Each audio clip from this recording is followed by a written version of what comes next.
Bonjour, je suis Odélie. Ma sœur m'a regardé droit dans les yeux et m'a dit, ton loyer triple pour atteindre 5 900 $, ou tu dégages demain matin. Elle savait que mon fils était aux soins intensifs. Elle n'a pas scié. Aucune pitié. Aucune grâce. Mais je n'ai pas crié. Je n'ai pas supplié. Je lui ai juste tendu une enveloppe noire, et quand elle l'a ouverte, son visage est devenu pâle comme si elle venait de voir un fantôme. Parce que je n'étais pas seulement sa locataire, j'étais la propriétaire de tout l'immeuble. Mais ce qui m'a brisé n'était pas seulement le loyer, ce sont les années où je les ai laissés me traiter comme si je n'appartenais pas à ma propre lignée sanguine. Comment en est-on arrivé là? Et qui avait-il exactement dans cette enveloppe? Ce n'est pas seulement une histoire de propriété, c'est une histoire de quelque chose de volé, puis silencieusement récupéré. Avant de nous plonger, à quelle heure écoutez-vous ceci et d'où? Laissez un commentaire. J'aimerais savoir qui écoute cette histoire. Quand je suis rentré à l'appartement, mes jambes ne me semblaient plus m'appartenir. 13 heures à l'hôpital, la plupart passées sur une chaise en vinyle rigide à côté du lit de Malik, à regarder les moniteurs biper tandis que les infirmières chuchotaient des nouvelles que je pouvais à peine absorber. L'air froid mordait à travers mon manteau alors que je montais les 3 volets d'escaliers étroites menant à mon unité. Le couloir de l'immeuble, toujours sombre, toujours exposé au courant d'air, comme toujours. Puis je l'ai vu, une feuille de papier rose vif maladroitement scotchée à ma porte d'entrée. Mes clés sont restées dans ma main. Le papier flottait légèrement sur les bords à cause du courant d'air du couloir. Je l'ai retiré avec précaution, mon souffle embu en l'air. La première ligne m'a frappé comme une gifle, à compter de ce jour, le loyer passe de 1 900 $ à 5 900 $. Payer ou quitter les lieux avant 10 heures demain. Pas de salutation, pas d'explication, pas d'avertissement. Signé en bas, Sarafen Nash, associée gérante, Nash Property LLC. Ma propre sœur. Pendant quelques secondes, je suis resté là, essayant de décider si c'était une sorte de blague tordue. Mais l'entête en relief m'a dit que non. C'était la vraie affaire. J'ai déverrouillé la porte et suis entré. L'appartement était froid. Je n'avais pas allumé le chauffage depuis que j'avais passé les dernières nuits à l'hôpital, dormant dans la salle d'attente familiale. J'ai laissé tomber mon sac près de la porte et me suis assise sur le canapé usé, tenant toujours la vie dans mes mains. Sarafen n'a pas appelé, n'a pas envoyé de message. Elle a juste collé ça sur ma porte comme si j'étais une étrangère.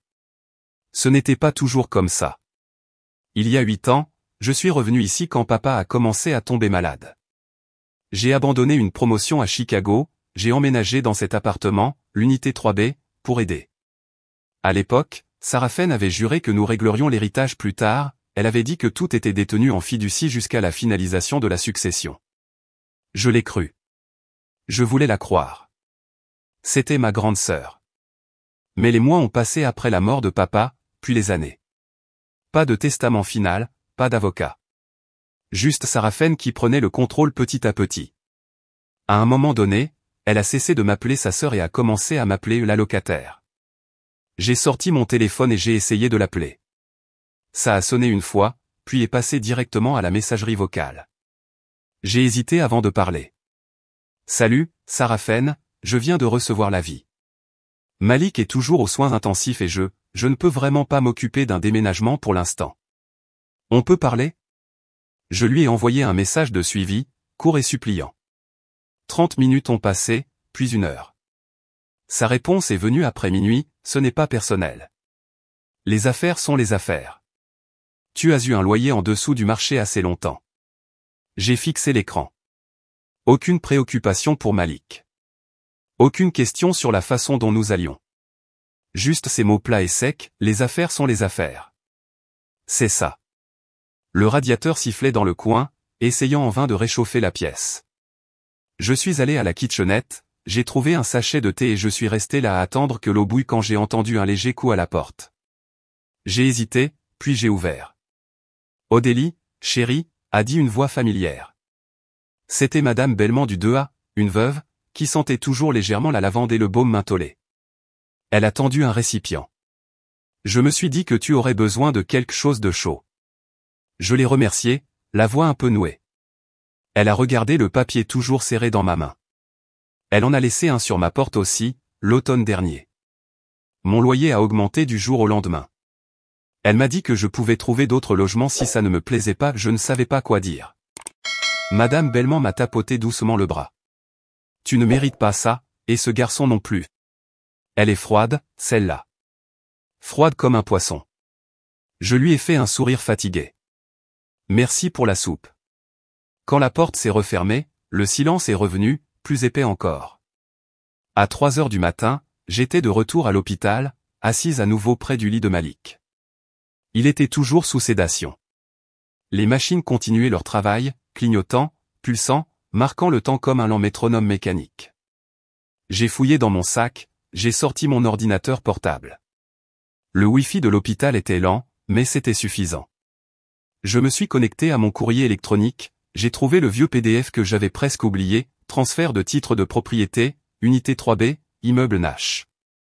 Il y avait mon nom dessus, Odélie Nash, propriétaire unique, daté 2 semaines avant l'opération de papa, notarié, déposé, tranquillement finalisé. J'ai cligné des yeux devant l'écran. Le document avait toujours été là. Je l'avais sauvegardé par chagrin, peut-être par un sentiment déplacé, mais je ne l'avais jamais partagé avec personne. Pas même Sarafen. Elle ne savait pas. Personne ne savait. J'ai regardé le nom à nouveau, imprimé en caractères légaux épais. Le mien. Pas le sien. Panache Property LLC. J'ai fermé l'ordinateur portable lentement et j'ai cherché dans mon sac à main une enveloppe noire. Elle était rigide, lourde, le sceau toujours intact. Je l'avais gardée pour les urgences. J'avais espéré ne jamais l'ouvrir. Mais cette feuille rose a tout changé. Mes doigts se sont enroulés autour d'elle. Je ne voulais pas l'utiliser, ai-je murmuré à voix basse, les yeux ne quittant jamais le visage de Malik. Mais elle ne m'a pas laissé le choix. L'enveloppe semblait plus lourde qu'elle n'aurait dû l'être, comme si elle savait ce qu'elle contenait. Je l'ai glissée dans mon sac, j'ai fermé la fermeture éclair en cuir et je me suis levé. Une infirmière en tenue bleue a hoché doucement la tête en passant, poussant un plateau de petit déjeuner intact dans le couloir. Les lumières fluorescentes au-dessus bourdonnaient faiblement, mais le vrai bourdonnement était en moi. Pas de peur, pas vraiment de rage non plus. C'était cet endroit immobile et crépitant entre la survie et le silence, où quelque chose de dur commence à se réveiller.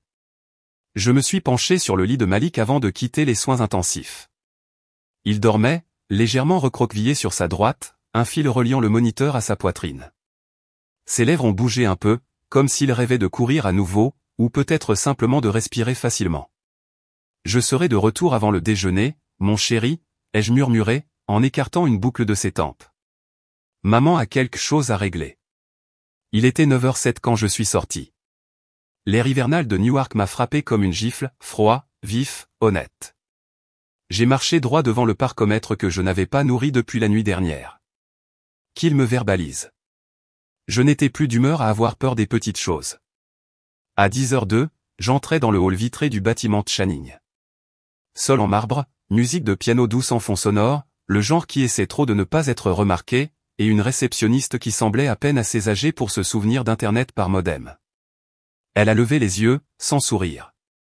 Non, Odélie Nash. Elle a tapé quelque chose, a froncé les sourcils. Avez-vous un rendez-vous? Non. Elle a levé les yeux, les lèvres pincées. Alors je crains que je suis sa sœur, ai-je dit simplement. Cela l'a fait cligner des yeux. Puis, sans prendre la peine de cacher son doute, elle a décroché le téléphone et a murmuré quelque chose que je n'ai pas pu entendre. Je n'ai pas attendu. J'ai dépassé le bureau. C'est alors qu'un jeune homme aux cheveux gominés, à la veste de blazer bleu marine élégante et au visage suffisant s'est mis en travers de mon chemin, comme s'il avait répété ce mouvement toute la matinée. Mademoiselle Nash. Sa voix s'est élevée, comme si j'étais un nom qu'il essayait de se rappeler d'un dossier qu'il ne voulait pas ouvrir. Oui, je suis Grégory, l'assistant de Sarafen. Toutes les réunions se font uniquement sur rendez-vous. Je suis sa sœur. Il a eu un rire sec, presque apitoyé. Pas dans ce bureau, vous ne l'êtes pas, voilà.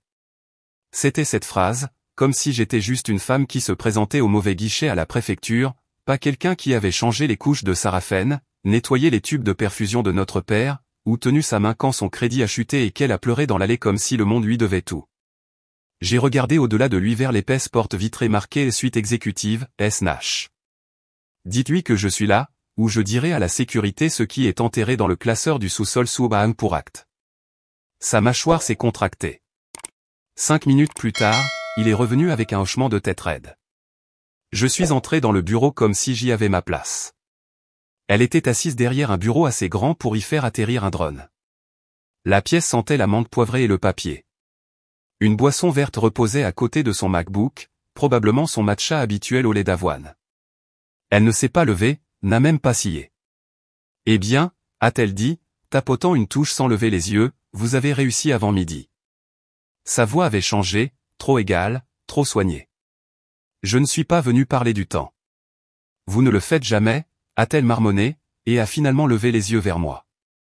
Ses yeux ont scanné mon manteau, mon jean, la fatigue sur mon visage, comme si elle évaluait les dégâts. Je me suis assise en face d'elle. Elle ne m'a pas offert d'eau, n'a pas posé de questions sur Malik. « Vous avez reçu mon avis. » « Oui. » Elle a croisé les mains sur le bureau. « Les marchés changent, Odélie. Vous payez le nouveau tarif ou vous partez. C'est comme ça que ça marche. Vous le savez. Je sais beaucoup de choses. » « Alors vous savez que ce n'est pas personnel, » a-t-elle dit, ses lèvres se courbant légèrement. « C'est les affaires. Ça l'a toujours été. » J'ai fouillé dans mon sac, j'ai sorti l'enveloppe noire et je l'ai posée sur son bureau comme une bombe silencieuse. Avant de lancer d'autres phrases juridiques, vous feriez bien de lire ceci. Elle a hésité. C'était nouveau. Puis elle a sorti le document, ses yeux se déplaçant rapidement, de gauche à droite, puis plus lentement. Sa main a légèrement tressailli en bas où le sceau notarial captait la lumière. « C'est » a-t-elle commencé. « C'est l'acte de propriété. Entièrement notarié. Daté de 2 mois avant le décès de papa. Je suis la propriétaire légale. Pas partielle. Pas en attente. Pleine. » J'ai laissé le silence agir. Elle a posé les papiers avec précaution. « Vous bluffez. Vous savez que non. Son ton s'est durci. Je gère cette propriété sous ma LLC depuis 6 ans. Vous ne pouvez pas arriver maintenant et faire semblant. Je ne fais pas semblant. » J'ai fouillé dans mon manteau et j'ai sorti le deuxième document, épais, agrafé, daté. Ce sont les dépôts que vous avez effectués sous Sarafen Nash Holdings LLC. Vous ne m'avez jamais informé, pas une seule fois. Et vous les avez déposés sous une fiducie bénéficiaire à laquelle vous n'aviez pas légalement le droit d'accéder. Elle a regardé fixement. Ses ongles ont tapoté le bureau une fois, puis encore. Sa froideur s'est un peu fissurée. J'ai géré les impôts, l'entretien, les réparations. Vous avez aussi augmenté les loyers de locataires âgés sans préavis, y compris Madame Bellemont en bas, qui vit avec une pension. Sa voix s'est durcie. Elle paie en retard tous les mois et vous lui avez quand même donné un préavis de 60 jours en hiver, ai-je dit. Vous avez augmenté son loyer de 30% sans amélioration de chauffage. Vous avez triplé le mien alors que mon fils se bat pour rester en vie. Les yeux de Sarafen se sont rétrécis. Je t'ai prévenu il y a des années, Odélie. Tu penses toujours avec ton cœur. C'est pourquoi tu es coincée dans des endroits comme ça. C'est pourquoi tu seras toujours petite. Ça a frappé. Elle savait que ça le ferait. Mais cette fois, je n'ai pas scié. Je me suis levé lentement, j'ai remis les documents dans mon sac. Vous ne m'avez pas seulement expulsé, ai-je dit, ma voix calme. Vous avez essayé d'expulser votre neveu alors qu'il était sous ventilateur. Elle n'a pas répondu. Je me suis retourné et je suis sorti. Pas de cri. Pas de coup de grâce. Juste le genre de sortie silencieuse qui semble définitive. Je suis retourné dans le couloir, j'ai dépassé la réceptionniste, et je me suis dirigé vers l'ascenseur. Juste avant que la porte ne se referme, j'ai entendu des pas précipités. Grégory ? Il s'est glissé à côté de moi, légèrement essoufflé. Mademoiselle Nash, attendez. Officieusement, depuis combien de temps savez-vous pour l'acte ? Je l'ai regardé pour la première fois. Je l'ai vraiment regardé. Sa cravate était légèrement de travers maintenant, et il sentait légèrement la panique. Assez longtemps, ai-je dit, et j'ai laissé un très léger sourire apparaître sur mes lèvres, pour savoir que je ne lui dois plus rien. Grégory n'a pas dit un mot de plus. Il est resté figé devant les portes tournantes, tenant toujours le bouton de l'ascenseur, comme s'il ne pouvait pas décider s'il devait me poursuivre ou disparaître dans son petit monde de bloc-notes. Je n'ai pas attendu de le savoir. Je suis sorti dans l'air froid de Newark, j'ai laissé les portes vitrées se refermer derrière moi, et j'ai marché les 3 pâtés de maison jusqu'à mon immeuble sans même vérifier l'heure. 2 jours passèrent. Je n'ai rien fait de bruyant. Je n'ai pas crié, ni averti, ni envoyé un seul courriel d'avertissement. Mais j'ai dormi avec l'enveloppe à côté de mon lit, et j'ai déposé une demande d'inspection anonyme. Non seulement pour mon unité, mais pour toute la propriété. Parce que cela ne me concernait plus seulement, pas après ce que Sarafen avait essayé de faire à Malik. Le 2e matin, j'étais debout avant le soleil, triant les papiers de sortie d'hôpital de Malik sur la table de la cuisine. La lumière du salon était toujours éteinte, et le radiateur cliquetait comme toujours en hiver, plus de bruit que de chaleur. Je relisais la section des allergies de sa liste de médicaments quand on a frappé à la porte. 3 coups courts, fermes, délibérés. J'ai ouvert pour trouver 2 personnes en veste sombre, délivrées par la ville. Un homme plus âgé aux yeux fatigués, une femme avec un bloc-notes sérieux. Mademoiselle Nash, a demandé l'homme. Oui. Nous sommes du département du logement et des affaires urbaines de Newark, répondant à une demande de conformité au code. Pouvons-nous entrer? J'ai hoché la tête une fois. Pas de drame. J'ai juste ouvert la porte plus grand et me suis écarté. Ils se sont présentés, Monsieur Eldridge et Madame Carr. Et ils n'ont pas perdu de temps. La femme a soulevé sa tablette, l'homme a jeté un coup d'œil aux plaintes comme s'il savait déjà où se trouvaient les problèmes. Nous commencerons par les parties communes, puis votre unité, a dit Madame Carr. Y a-t-il un accès au sous-sol? Oui, ai-je répondu. Mais vous voudrez peut-être un masque. Ça sent le carton mouillé là-bas les bonjours. Ils ont échangé un regard rapide, et j'ai pu voir que ce n'était pas la première fois qu'ils avaient affaire à ce genre de propriétaire ou à ce genre de moisissure. Au moment où ils ont terminé l'audit du couloir et de la cage d'escalier, charnière rouillée, boulon de rampe manquant, luminaire desserré, j'avais préparé une cafetière. Ils n'en ont pas pris, ils ont juste continué à se déplacer de pièce en pièce, méthodique et silencieux. À un moment donné, je me suis tenu près de la fenêtre, regardant le rideau de mon voisin trembler de l'autre côté du couloir. Quelques portes se sont entr'ouvertes. Un homme du 4B a jeté un coup d'œil, son réservoir d'oxygène à la remorque. De quelque part dans le couloir, un murmure a flotté. Vous l'avez enfin fait, n'est-ce pas? C'était Madame Belmont du 3A.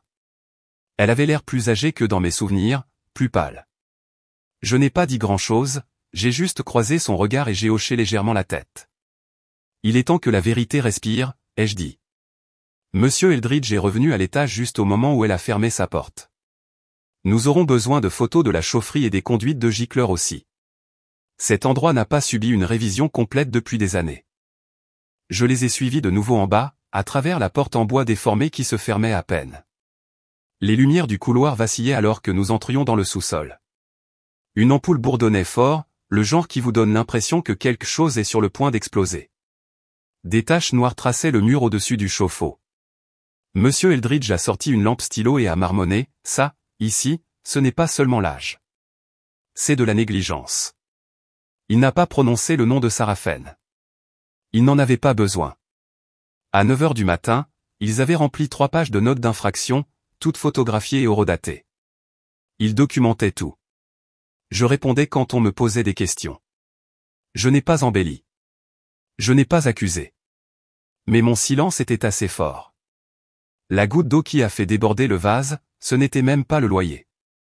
C'était de voir mon fils lutter pour respirer aux urgences tandis que ma sœur envoyait par courriel un bail révisé avec une clause d'ajustement au marché. 5 900 $ pour de la moisissure, des cafards et un chauffage défaillant. De retour à l'étage, Madame Carr a tapoté sa tablette et a dit « Nous allons recommander la fermeture partielle de la cage d'escalier. Elle n'est pas structurellement saine. » J'ai hoché la tête.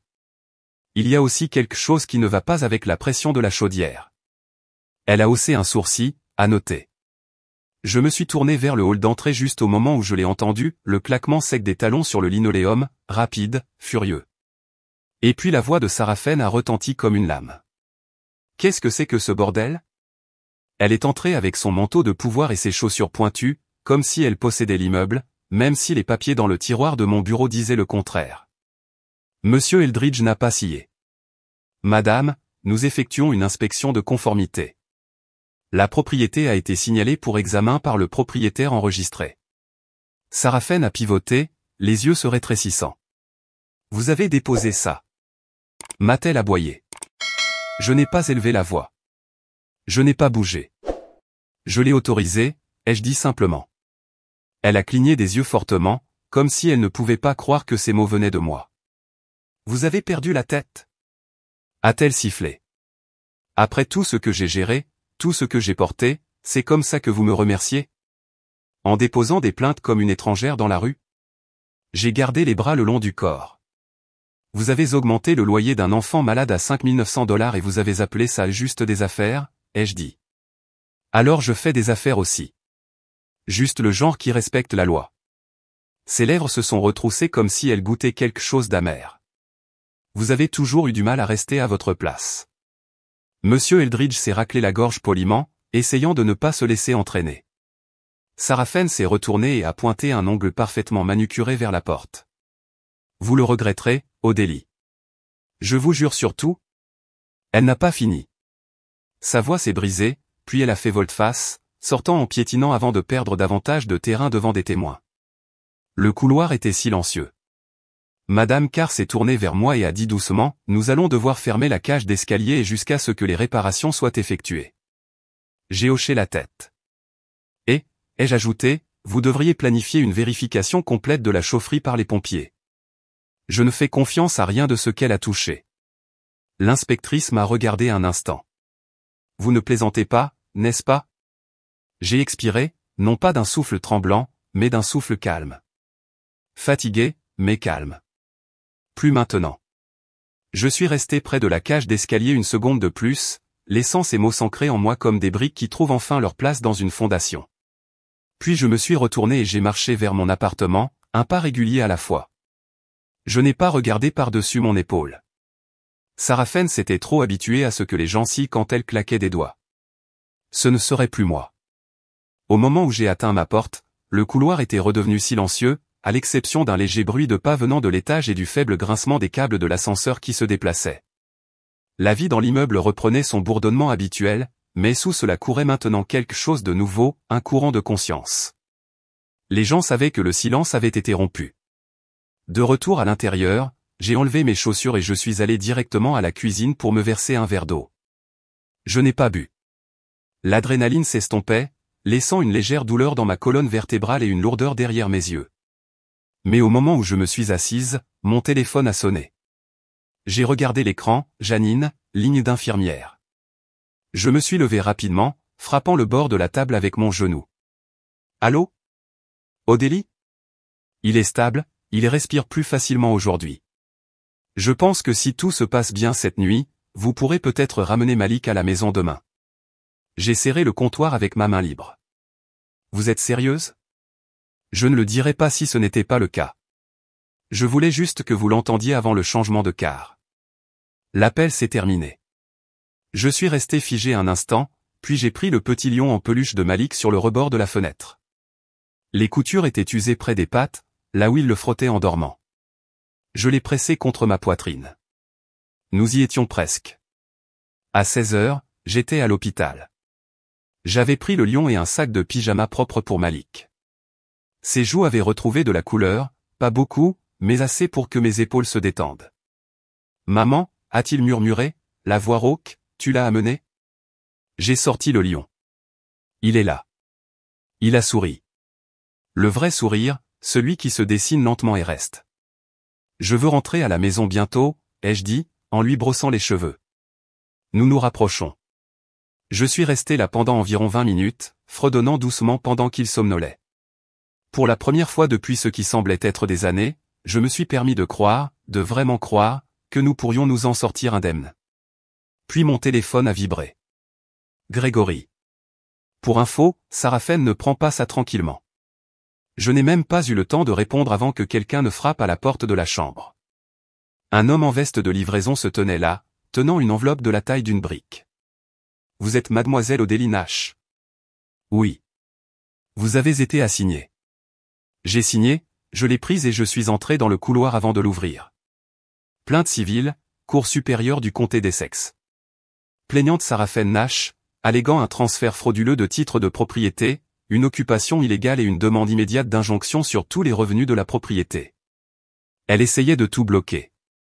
Chaque dollar qui payait les soins de Malik, les factures de services publics, même les réparations d'urgence. L'audace. De retour dans la chambre, Malik s'est agité. « Maman ?» J'ai glissé l'enveloppe dans mon sac à main. « Juste des papiers, mon chéri. Rien dont tu aies à t'inquiéter. » Il a cligné des yeux lentement, me faisant confiance. J'ai souri, j'ai embrassé son front, puis je me suis excusé dans le couloir. Dès que la porte s'est refermée derrière moi, j'ai agrippé le mur et j'ai laissé les larmes couler, mais seulement pendant 1 minute. J'ai compté. Puis j'ai pris une profonde inspiration, j'ai sorti mon téléphone et j'ai commencé à appeler des gens, ma vieille amie parajuriste du collège communautaire, une avocate des droits des locataires que j'avais rencontrée l'année dernière lors d'un forum à Newark, un type dont Grégory avait parlé qui se spécialisait dans les litiges immobiliers. Je n'attendais pas que le feu de Sarafen consume tout. Je construisais un pare-feu. Le lendemain matin, j'étais devant le tribunal civil de Newark à 8h15, mon blazer repassé et mes documents soigneusement classés dans un dossier de papier manille.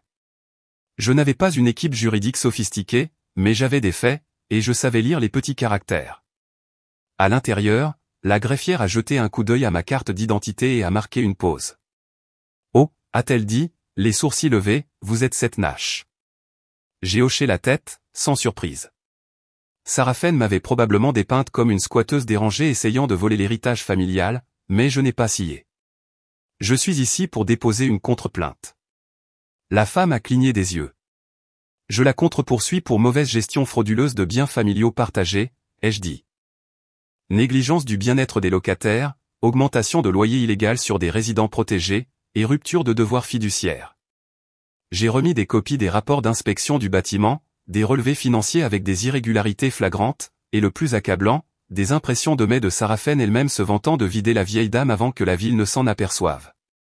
La greffière a jeté un coup d'œil à la pile. Nous allons enregistrer cela aujourd'hui. Je me suis tourné pour partir, mais le son d'un klaxon a attiré mon attention. Devant, une Jaguar argentée s'est arrêtée comme si elle possédait le trottoir. Sarafen en est sortie vêtue d'un trench coat qui coûtait probablement plus cher que ma voiture, des lunettes de soleil perchées sur sa tête comme une couronne. « Tu n'as aucune chance » a-t-elle crié. Je n'ai pas arrêté de marcher, mais j'ai levé les yeux vers le palais de justice derrière moi, puis vers sa voiture. « Tu as oublié une chose. » Elle a penché la tête. « Quoi ?» La vérité laisse des traces écrites. Et je les ai toutes gardées. Son sourire s'est estompé juste 1 seconde. Puis elle a craché, « On se voit au tribunal, petite sœur. » Je n'ai même pas jeté un coup d'œil en arrière. Pas si l'IRS te voit avant. Le sourire de Sarafen est resté trop longtemps. Je n'ai pas scié. J'ai juste tourné le dos, descendu les marches du tribunal, et j'ai laissé le vent emporter son parfum loin derrière moi. Ces menaces n'avaient plus le même effet. Pas quand j'avais quelque chose de solide, quelque chose sur quoi elle ne comptait pas, des preuves. Le lendemain matin, j'étais assise en face de Maya Grant, costume impeccable, regard encore plus aiguisé, dans un cabinet qui ne croyait pas aux secondes chances pour les criminels. Le bureau était silencieux. Pas de photos encadrées au mur. Juste des classeurs, des presse-papiers en laiton et une machine à café qui sifflait comme si elle était sérieuse. J'ai examiné la fiducie de votre père et les documents de transfert la nuit dernière, a commencé Maya, en poussant un dossier vers moi. Légalement, vous êtes l'héritière. Le nom de Sarafen n'est sur aucun document contraignant. Mais au délit, la piste qu'elle a laissée, cela va au-delà du tribunal civil. C'est criminel. Je me suis penché lentement. Je veux que vous me montriez tout. Sans filtre, sans adoucisseur. Maya a ouvert un dossier et l'a fait glisser sur la table. Commençons ici. La première page énumérait un paiement de $72 000 effectué l'été dernier à New Valley Vac LLC. Maya a tapoté son stylo. Fausse entreprise. Pas de licence commerciale, pas de dossiers fiscaux. Le numéro EIN indiqué ici appartient à une garderie désaffectée dans l'Ohio. Je n'ai rien dit. Mes yeux sont passés à la page suivante. Frais de consultation mensuels. $18 000. C'est détourné vers un compte personnel sous le nom de jeune fille de Sarafen. J'ai cligné des yeux. Elle détourne les fonds de l'immeuble dans sa propre poche. Maya a hoché la tête. Elle a créé un compte prête-nom. Cela dure depuis des années. J'ai essayé de ravaler la chaleur qui montait dans ma poitrine. Ça n'a pas marché. Elle a augmenté mon loyer, ai-je dit doucement, sachant qu'elle volait l'argent de toute façon. Il y avait plus, des pages de registre de loyer montrant des locataires qui n'existaient pas, des unités marquées en usage avec des crédits complets appliqués, même si les appartements réels étaient vacants depuis des années. Elle avait déduit des dépenses et empoché l'argent comme si c'était son droit de naissance. J'ai regardé la pile, me souvenant soudain du jour après l'enterrement de papa. Moi, brisé, toujours en chaussures de ville, à peine capable de signer un chèque. Sarafen avait fait glisser une pile de documents sur la table. « Fais-moi juste confiance », avait-elle dit. « Je m'occuperai de tout. » Et comme une idiote, je l'avais cru. Parce que c'était mon sang. Parce que nous avions été élevés à croire que la famille était un terrain sûr. Mais rien de tout cela n'était sûr. Ni pour moi, ni pour Malik, ni pour les personnes âgées qu'elle surfacturait, faisant semblant que c'était pour de nouveaux ascenseurs qui n'arrivaient jamais. Maya a laissé le silence s'installer un instant avant de reprendre la parole. J'ai déjà rédigé des plaintes pénales. Malversation financière, abus fiduciaire, évasion fiscale. Si vous me donnez le feu vert, nous déposons aujourd'hui. J'ai ouvert la bouche, mais avant de pouvoir répondre, mon téléphone a vibré. Malik. Je suis sorti dans le couloir pour prendre l'appel. Salut, mon cœur. Sa voix était petite mais plus claire qu'hier. Maman, l'infirmière Janine dit que je pourrai rentrer à la maison bientôt. On pourra décorer l'arbre quand je serai là. J'ai fermé les yeux, j'ai respiré malgré la piqûre. On utilisera toutes les lumières de la boîte, ai-je murmuré. Même celles qui clignotaient trop vite. D'accord ? D'accord, a-t-il dit. Je veux l'étoile dorée en haut. Je suis resté là avec lui au téléphone une minute de plus, écoutant sa respiration, son espoir, son petit d'accord, au revoir, je t'aime. Ça a tout rendu réel à nouveau. De retour dans le bureau de Maya, je me suis assise et j'ai pris le stylo. Je ne veux pas de vengeance, ai-je dit. Je veux un bâtiment propre. Je veux que les personnes âgées qui ont été escroquées récupèrent leur argent. Je veux une maison où mon fils pourra revenir sans entendre les mots expulsion ou mère indigne. Maya a hoché la tête une fois. Alors nous faisons ça dans les règles de l'art. Et nous le rendons public. Nous avons tout repris, ligne par ligne. Elle a souligné les documents les plus accablants. Elle a retrouvé des courriels archivés de l'assistante de Sarafen, ceux qui faisaient allusion à des doubles comptes et des frais non enregistrés. Lorsque nous avons atteint le dernier dossier, Maya a hésité. Ses doigts ont plané au-dessus de l'onglet. Il y a encore une chose. Elle a fait glisser une copie d'un transfert notarié sur le bureau. Ça me semblait familier jusqu'à ce que je voie la signature. Attendez, ai-je dit, en fronçant les sourcils, ça devrait être la mienne. Elle a tourné le document et a montré du doigt. Regardez de plus près. Cette version a été utilisée pour autoriser des retraits, des transferts, même des résiliations de bail. Mais l'encre, la pression du stylo, tout est faux. Nous avons fait une analyse forensique. Ce n'est pas votre écriture. Ma gorge s'est resserrée un instant. Elle a falsifié ma signature. Je n'ai pas dit un mot après que Maya ait tourné la page et m'ait montré mon propre nom, ma signature se courbant d'une manière que je n'avais jamais appris à écrire. J'ai juste hoché la tête, lentement et régulièrement, comme si quelque chose en moi s'était refroidi. Au moment où je suis sorti de son bureau, le vent s'était levé. Le froid de décembre s'est glissé sous mon col, et j'ai resserré mon manteau.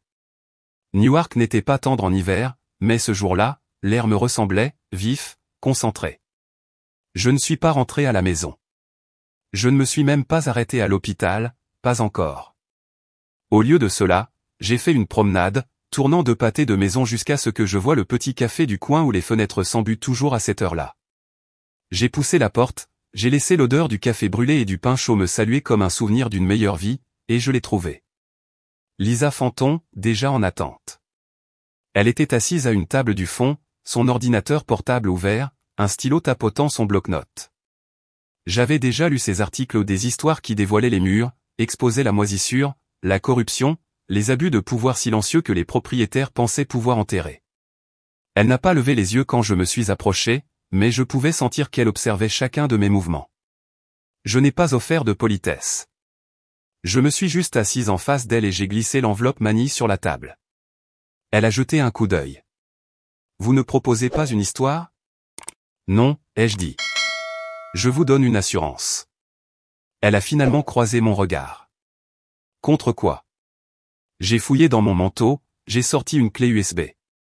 Si quelque chose m'arrive à moi ou à mon fils, ceci devient public. Tout. J'ai déjà laissé une copie à mon avocat dans un coffre-fort. Le vôtre est le fichier déclencheur.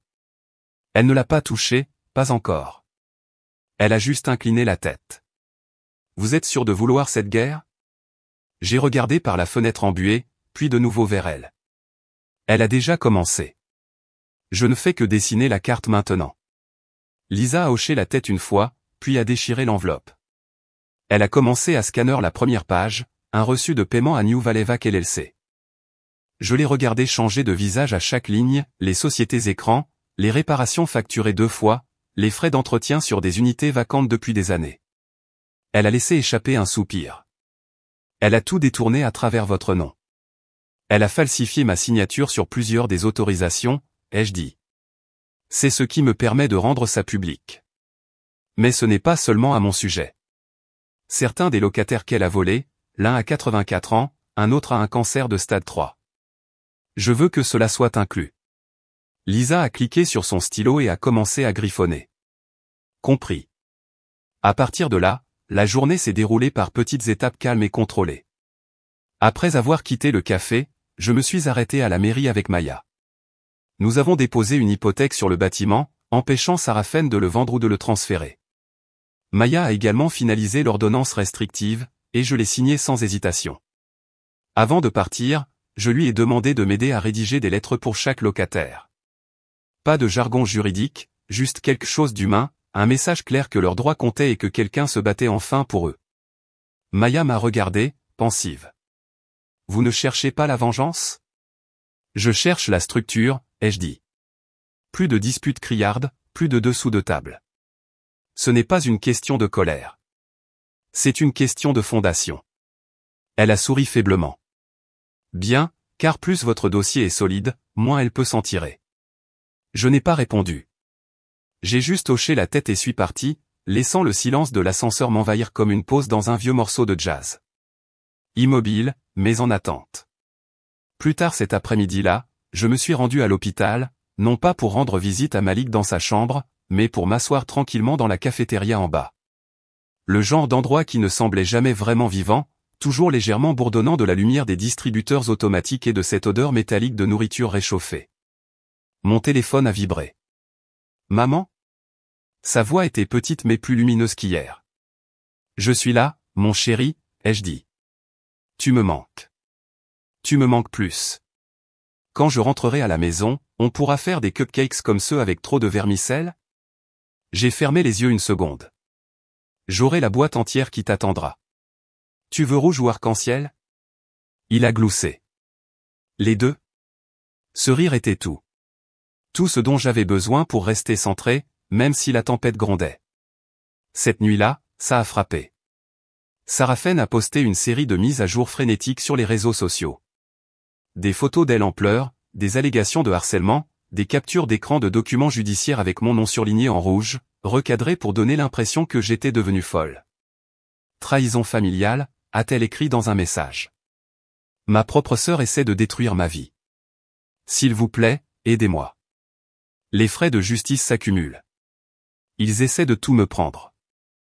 Je n'ai pas répondu. Je n'ai même pas scié. Parce que 5 minutes plus tard, Lisa Fanton a posté son teaser, demain, 7h. Propriétaire de Newark accusé d'exploiter des enfants malades, de falsifier des signatures légales et de cibler des familles à faible revenu à des fins lucratives. Documents et mémos vocaux à l'intérieur. Restez à l'écoute. La section des commentaires a explosé. Les gens ont tagué des syndicats de locataires, des observatoires juridiques et des fonctionnaires de la ville. En quelques heures, 3 pages différentes de défense du logement avaient republié le teaser. Mon téléphone a vibré à nouveau, cette fois-ci des SMS de Sarafen. Comment oses-tu? Tu vas nous ruiner toutes les deux. Tu veux ma mort? Je suis ta sœur. Je vais détruire tout ce que tu aimes. J'ai fixé l'écran, puis j'ai lentement posé mon téléphone face contre terre sur le comptoir. Quel cri dans le vide. Vers minuit, j'ai pris une douche, j'ai laissé la vapeur remplir l'appartement, la tension glissait de moi par couches lentes. J'ai enfilé le sweat à capuche préféré de Malik, celui qui sentait encore la cannelle d'un déversement l'automne dernier, et je me suis recroquevillé sur le canapé avec un livre sur lequel je ne pouvais pas me concentrer. À 3 heures du matin, le son a frappé comme un coup de feu. Bang! J'ai sursauté. Un autre coup, celui-ci faisant vibrer la porte. J'ai attrapé mon téléphone. Par le Judas, je l'ai vu, Sarafen, les cheveux en bataille, les yeux rouges, frappant la porte de sa paume comme si elle lui devait quelque chose. Ouvre cette porte. Tu penses que tu as gagné. Je n'ai pas bougé. Je n'ai pas répondu. Mais ma main est restée ferme sur le téléphone, la caméra tournant alors que j'enregistrais tout. Je n'ai pas dormi après l'éclat de Sarafen. Je suis resté assise sur le canapé, la lumière du couloir filtrant sous la porte, une main serrant mon téléphone, l'autre posée sur mon cœur comme si je pouvais refouler le chaos à l'intérieur. Elle a crié pendant près d'une minute entière avant de s'éloigner en trombe. Je n'ai pas répondu, pas alors, mais au matin, mon téléphone de Newark n'arrêtait pas de vibrer. Alors que la première lumière grise de l'aube filtrait à travers les stores, j'ai cligné des yeux, groggy, puis je me suis penché et j'ai vu plus d'une douzaine de prévisualisations de SMS éclairer l'écran, des fils de discussion de groupes de locataires, Maya, même une vieille voisine à qui je n'avais pas parlé depuis des années. J'ai balayé, les yeux encore en train de s'adapter. L'exposé de Lisa a été diffusé pendant la nuit. Odélie, disait un message, vous voudrez peut-être voir ça. J'ai enfilé ma robe de chambre et je me suis traîné jusqu'à la cuisine, j'ai allumé la cafetière et j'ai ouvert le lien. L'écran s'est rempli de la voix calme et claire de Lisa. La bannière disait, elle a traité sa sœur d'instable, mais les documents disent le contraire. Cela a commencé par des visuels de lettres d'augmentation de loyer, des contrats de bail scannés, et puis mon nom, falsifié. Son segment était incisif, délibéré. Elle a guidé les téléspectateurs à travers les dépôts frauduleux, les signatures falsifiées, les évasions fiscales liées aux efforts de logement à but non lucratif de Sarafen. La voix off a coupé sur un enregistrement audio que j'avais presque oublié de lui avoir donné, la voix de Sarafen qui riait. Elle pense qu'elle possède cet endroit? Elle sera dans la rue à Noël. La vidéo s'est arrêtée tandis que Lisa fixait la caméra. Et elle l'était presque. Je n'ai pas réalisé que je serrais le comptoir de la cuisine jusqu'à ce que mes jointures blanchissent. En faisant défiler, j'ai lu les commentaires, prison. Comment des gens comme ça peuvent-ils dormir la nuit? Cette femme et son fils méritent mieux. Quelque part au fond du bruit, j'ai senti un souffle calme revenir dans ma poitrine. J'ai appelé Lisa. Elle a décroché à la première sonnerie. Odélie, a-t-elle dit doucement. Ça va? Je voulais juste te remercier, ai-je répondu. Mais ce n'est pas fini. Pas encore. Lisa a expiré. Non, ce n'est pas le cas. C'est un incendie de forêt maintenant. J'ai hoché la tête, même si elle ne pouvait pas le voir. Alors, on le laisse brûler. Un peu plus tard, j'ai rencontré Maya devant le centre juridique. Elle avait l'air élégante, fatiguée, mais satisfaite. L'IRS a pris contact, a-t-elle dit sans même dire bonjour. Les dépôts de votre sœur sont en cours de vérification. J'ai cligné des yeux. C'était rapide. La pression publique fait ça, a marmonné Maya, feuilletant sa tablette. Il y a un potentiel de fraude fiscale, de fraude immobilière, d'utilisation abusive du statut caritatif. Cela ne s'arrêtera pas à une affaire civile, Odélie. C'est officiellement criminel. Je n'ai pas souri. Pas exactement, mais je me suis redressé. Et les locataires? Nous envoyons des déclarations aujourd'hui. Vous êtes déjà une héroïne populaire sur 2 forums de logement en ligne. J'ai failli rire. Je n'ai pas demandé à être l'héroïne de qui que ce soit. Non, a-t-elle dit en me regardant, vous l'êtes juste devenu en survivant. Vers midi, je me suis rendu à l'hôpital. L'air à l'intérieur sentait le désinfectant et trop d'histoire. Une infirmière que je reconnaissais m'a salué d'un hochement de tête chaleureux. Il est assez stable pour rentrer chez lui d'ici vendredi, a-t-elle dit. Votre garçon est un battant. Je suis entré dans la chambre de Malik et ses yeux se sont illuminés. Tu as apporté les vermicelles? J'ai brandi un sac en plastique, 4 sortes. Son rire était doux mais réel, et un instant, tout le bruit extérieur, les titres, les menaces a fondu dans les bips des moniteurs et la façon dont ses doigts se sont enroulés autour des miens. Quand je suis sorti de sa chambre, mon téléphone a vibré à nouveau. C'était Maya. Sa voix était tendue, sèche. Changement de plan, a-t-elle dit. Sarafen vient de déposer une requête? J'ai gelé à mi-pas, elle essaie d'obtenir la garde complète de Malik. Elle prétend que vous êtes mentalement inapte. Et juste comme ça, l'air m'a quitté les poumons. Je n'ai pas répondu à Maya tout de suite. Je suis resté là, le téléphone toujours collé à l'oreille, clignant des yeux devant les mots qui venaient de briser l'air autour de moi. Elle essaie de me prendre Malik, ai-je murmuré, la porte de sortie de l'hôpital se refermant derrière moi. Dehors, le soleil avait commencé à descendre derrière les vieux bâtiments en briques de l'autre côté de la rue, projetant de longues ombres solennelles. Je suis resté sur le trottoir une seconde, respirant l'air épais de Newark en fin d'après-midi. Des voitures klaxonnaient quelques pâtés de maisons plus loin, une ville qui continuait sa vie tandis que la mienne était de nouveau tordue par la personne qui se disait ma sœur. Je me suis retourné, je suis rentré directement par l'entrée latérale de l'hôpital, et j'ai parcouru les couloirs d'un pas régulier, mes talons résonnant sur le linoléum. Chambre 310, la chambre de Malik. Il était éveillé, calé contre un monticule d'oreiller. Un livre de coloriage était posé sur ses genoux, une moitié de maison en pain d'épices esquissée au crayon bleu. Sa perfusion bipait doucement à côté de lui, un rappel silencieux de la fragilité de son petit corps. « Maman » a-t-il dit, les yeux s'illuminant, « tu es revenu vite. » Je me suis agenouillé près de son lit et j'ai brossé ses cheveux de son front. Je voulais juste m'assurer que tu dessinais toujours des chefs d'œuvre. Il a souri et m'a montré la serviette glissée sous son livre de coloriage. J'ai dessiné notre maison avec des vermicelles sur le toit. J'ai souri, avalant la douleur dans ma gorge. Tu t'améliores chaque jour. Quand pouvons-nous rentrer à la maison? Bientôt, mon chéri. Très bientôt. Et quand nous le ferons, nous construirons des maisons en pain d'épices plus grandes que la table de la cuisine. Il a hoché la tête, me croyant. Cette foi, inébranlable même maintenant, était la seule chose qui me maintenait debout. J'ai embrassé son front, je me suis levé lentement et j'ai dit, je reviens dans un petit moment, d'accord? Je dois m'occuper de quelque chose d'important. Il a fait un signe de la main, ensommeillé. Dis au juge que je suis un gentil garçon. J'ai quitté la pièce avant de laisser les larmes s'échapper. 1 heure plus tard, j'entrai au tribunal de la famille aux côtés de Maya, son dossier épais à la main, les lèvres serrées, le regard aiguisé. C'était la guerre, et j'avais le meilleur général de la pièce. La salle d'audience était fraîche, presque trop calme. Sarafen était assise en face de moi dans un tailleur pantalon bleu marine, les cheveux trop coiffés, le visage trop lisse, un masque, qu'elle avait perfectionné. Le juge Ulbrook, un homme sévère d'une 60aine d'années avec un regard qui pouvait fendre le ciment, était assis derrière le banc surélevé. Il feuilletait les documents de la requête.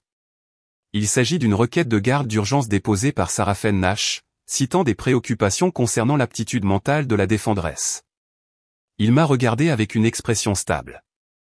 Madame Nash, comprenez-vous la nature de cette audience? J'ai hoché la tête une fois. Oui, votre honneur.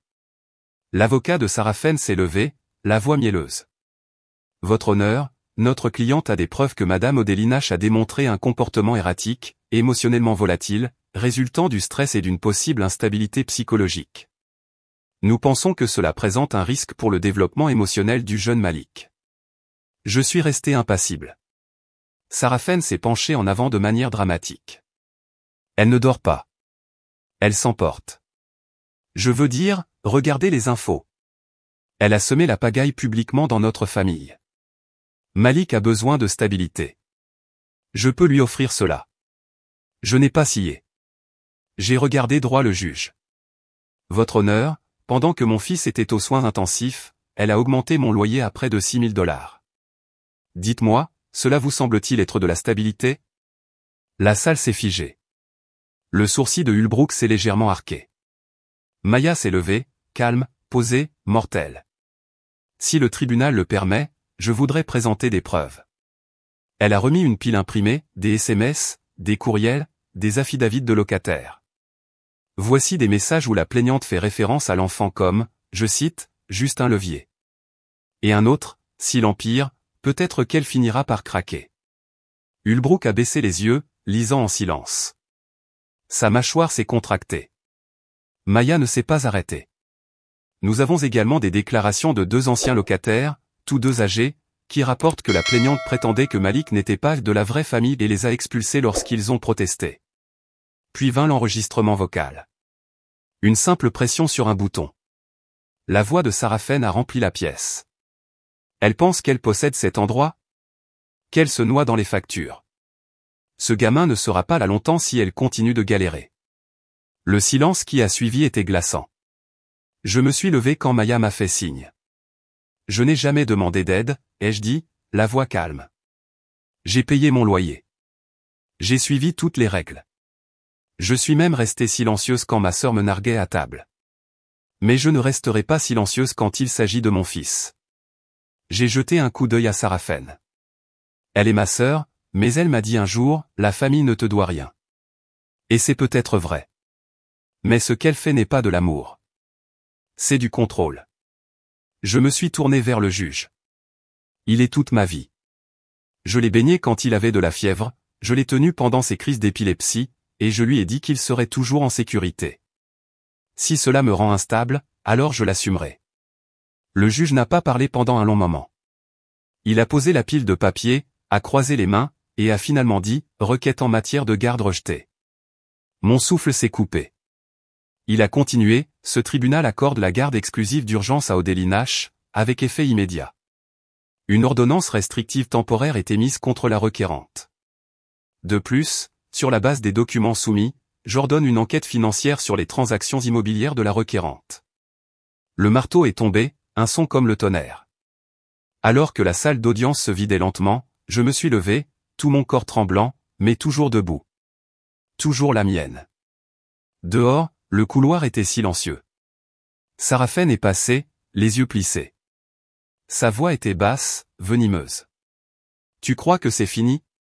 Tu vas le regretter. J'ai soutenu son regard sans ciller. Non. Je vais reconstruire. Tu vas pourrir dans ce que tu as construit. Elle est partie en trombe. Maya s'est approchée, un autre dossier à la main maintenant. Elle m'a regardé, plus lentement, plus attentivement. Il y a autre chose. Tu es prête à voir ce que ton père a laissé derrière lui. La voix de Maya ne montait ni ne descendait. Elle a juste demandé, comme si elle savait déjà que je dirais oui. J'ai hoché la tête lentement, non pas parce que j'hésitais, mais parce que quelque chose en moi s'était déjà tu. Comme si j'avais marché dans une tempête pendant des mois et que maintenant le tonnerre était derrière moi, pas au-dessus. 2 semaines s'étaient écoulées depuis l'audience. L'immeuble était devenu plus calme d'une autre manière, non plus avec la peur, mais avec le calme qui suit l'arrêt des cris. Maya m'a conduite à son bureau. Elle n'a pas pressé, a juste ouvert un tiroir, sorti un dossier et l'a fait glisser sur la table. Nash Property LLC, a-t-elle dit. Propriétaire unique, Odélie Nash. J'ai fixé la page estampillée. Propre, net, mon nom en lettres capitales, scellé il y a 3 ans. Il y a une note jointe. Il l'a laissée à l'avocat qui a géré le transfert de titre, lui a dit de la garder jusqu'à ce que le moment semble opportun. Il m'a appelé le matin après la naissance de Malik, a dit qu'il avait pris sa décision. Maya m'a tendu une enveloppe plus petite, de couleur crème. L'écriture de mon père s'étalait sur le devant, au cas où il vous ferait oublier qui vous êtes. À l'intérieur, sur une seule page pliée, il avait écrit « Cet endroit est à toi ». Non pas parce que je te l'ai donné, mais parce que tu t'es montré quand personne d'autre ne l'a fait. Tu as apporté de la chaleur à des murs froids. Si quelqu'un essaie un jour de te chasser, utilise ceci. Non pour le pouvoir, mais pour la vérité. Pour Malik. Pour la paix. J'ai plié la lettre et je l'ai replacée doucement dans l'enveloppe. Pas de larmes, juste un souffle. Le genre de souffle qui vous trouve quand vous arrêtez de le retenir. Les comptes de Sarafen, ai-je demandé. Maya s'est penchée en arrière. Je l'ai. Le tribunal a agi rapidement une fois qu'ils ont réalisé qu'elle percevait illégalement les loyers. Elle a été condamnée à rembourser plus de 240 000 $ de fonds de locataires mal utilisés. Et l'expulsion? Elle a été notifiée il y a 2 jours par le propre comité de l'immeuble. Les locataires ont voté. Ils ont dit, il est temps que l'immeuble appartienne aux gens qui y vivent vraiment. Elle a marqué une pause. Je n'ai pas eu besoin de dire un mot. Le silence qui a suivi n'était pas lourd. Il semblait mérité. Plus tard cet après-midi-là, j'ai traversé les couloirs de l'immeuble. Madame Pennington du 2B était en train d'installer de nouveaux rideaux dans la salle commune, de nouveau ouverte pour la première fois depuis des années. La lumière filtrait par ses hautes fenêtres. Des dessins d'enfants étaient scotchés au mur. Quelqu'un avait commencé à laisser du pain frais dans la cuisine partagée, pas acheté en magasin, du fait maison, encore chaud. Je suis passé devant le vieil ascenseur où Malik avait pleuré un jour parce qu'il sentait l'eau de javel et le moisi. Maintenant, de l'huile de lavande était cachée derrière le panneau de commande. De petites touches d'attention. De petites choses qui n'étaient plus si petites. La fresque avait été installée il y a 2 jours, Malik et 2 autres enfants, tous souriants, les bras tendus en peinture. En dessous, en lettres majuscules, la famille, c'est ceux qui se montrent quand ça compte. Ces mots m'ont arrêté net, non pas parce qu'ils étaient parfaits, mais parce qu'ils étaient vrais. J'ai continué de marcher. De retour dans notre appartement, j'ai trouvé Malik sur le balcon. Il tirait une plante de tomate en pot vers le soleil. « Fais attention avec ça, mon cœur », ai-je dit en m'approchant. Il a souri. « Je fais un jardin comme tu as dit. Regarde, la menthe pousse plus vite que le basilic. » Oui, peut-être qu'elle court pour nous impressionner. Il a ri, un rire franc, profond, que je n'avais pas entendu depuis des mois, le genre qui rebondit sur les briques et soulève tout ce qu'il touche. « Maman, a-t-il dit, s'installant à côté de moi, c'est à nous, n'est-ce pas? Tout. J'ai regardé le toit, le ciel, l'endroit qui m'avait autrefois emprisonné. Ce n'était plus le cas. Tout, mon chéri. Pas seulement l'immeuble. La paix aussi. Il a hoché la tête comme s'il le savait déjà, puis m'a tendu un cupcake légèrement écrasé. Je t'ai gardé le rose. Nous nous sommes assis là sur ce toit, les jambes pendantes, les joues collantes de glaçage. La ville bourdonnait doucement sous nous. Le coucher de soleil fondait sur l'horizon comme de l'encre dorée sur du papier gris. Et pour une fois, rien n'avait besoin d'être dit. Ils ont essayé d'augmenter le prix de mon silence, d'expulser ma valeur. Ils ont utilisé le mot famille comme une laisse. Mais la paix ne demande pas la permission. Elle commence juste là où le bruit s'arrête. Et dans ce silence, je me suis souvenu de quelque chose qu'ils avaient oublié. Je n'ai jamais eu besoin de clé. J'ai toujours été la propriétaire.